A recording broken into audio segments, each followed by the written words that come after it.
תענה לי! לא, יא אהבל, זה סתם, זה כתבם. שולחים להם מטוס ללא טייס, תראה רגע.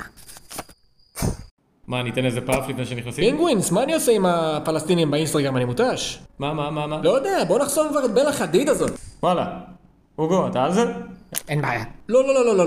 אני רוצה דרך יותר נוקבת. יאללה. תסתיר את הסכין. לא מתאים עכשיו. אוקיי?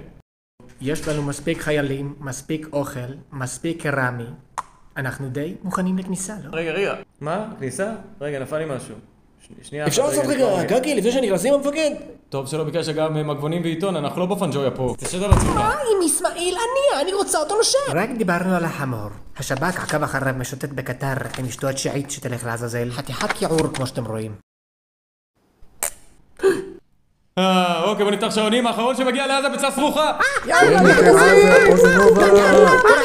קוראים אותם קדימה.